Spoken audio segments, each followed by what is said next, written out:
Kembali lagi bersama saya Maria Alexandra Scarlett Luz Cleopatra dari kelas PTIB dengan NIM 20050974062. Di sini saya kembali lagi untuk membahas tentang FTP server.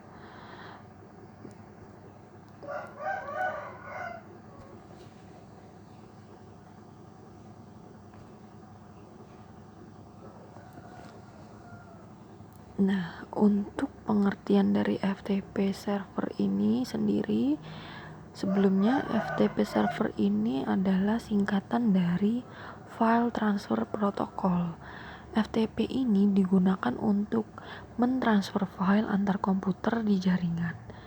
Jadi Anda bisa menggunakan FTP untuk bertukar file antar akun komputer, lalu mentransfer file antara akun dan komputer desktop, atau mengakses arsip perangkat lunak secara online.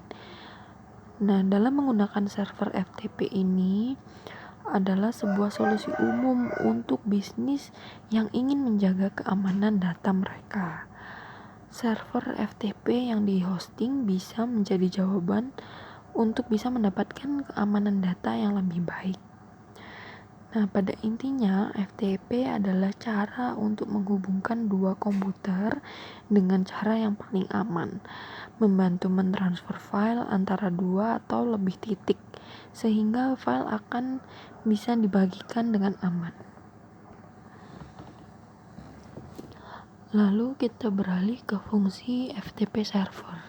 Yang pertama ada melakukan upload halaman website ke dalam web server atau web hosting ke internet, menjelajah dan mengunduh file dari situs perangkat lunak publik.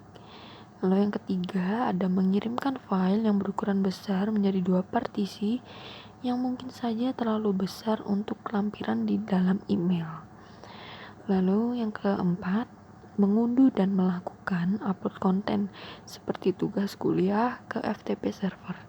Dan yang terakhir, ada mendistribusikan revisi terakhir program yang dilakukan oleh pengembang perangkat lunak.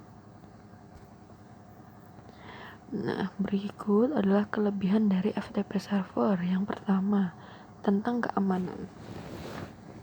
Server FTP akan memberikan protokol transfer file aman atau terenkripsi, menambahkan lapisan keamanan lain ke transfer FTP tradisional. Nah, saat Anda menggunakan server FTP, vendor akan bertanggung jawab untuk menyediakan keamanan yang diperlukan untuk menjaga keamanan data. Lalu yang kedua, tentang kontrol. Manfaat lain menggunakan server FTP adalah tingkat kontrol yang diperoleh.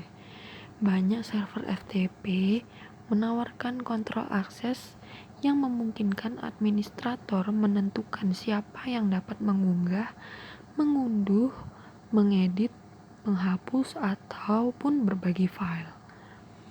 Lalu yang ketiga adalah kapasitas data.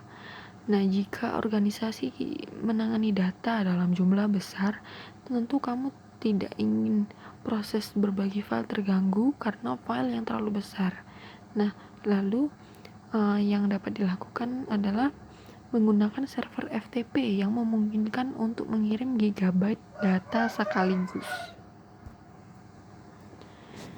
Nah, ini ada beberapa aplikasi FTP client. Yang pertama ada FileZilla. FTP client yang banyak digunakan untuk melakukan koneksi remote FTP dengan fitur yang lengkap. Aplikasi FTP ini mendukung di beberapa sistem operasi terkenal seperti Linux dan Windows. Kelebihannya adalah dapat melakukan transisi simultan. Lalu yang kedua ada WinSCP. WinSCP ini merupakan aplikasi yang juga cukup populer, apalagi bagi pengguna Windows. Beberapa protokol yang dapat ditangani oleh WinSCP adalah SFTP, SCP, FTP, dan WebDev. Kelebihan dari WinSCP adalah dukungan SSA password, keyboard interaktif, public key, dan autentikasi Kerberos. Lalu yang terakhir ada GFTP, yang merupakan aplikasi FTP client yang hanya tersedia di sistem operasi Linux. Aplikasi ini adalah proyek sumber terbuka, jadi boleh dikembangkan dan dipakai oleh siapa saja. Nah, itu saja penjelasan saya kali ini mengenai FTP server. Terima kasih banyak. Jika ada pertanyaan, silahkan dituliskan di kolom komentar. Dan jika ada salah kata dan kekurangannya, saya mohon maaf sebanyak-banyaknya. Terima kasih, sampai bertemu kembali di pertemuan berikutnya.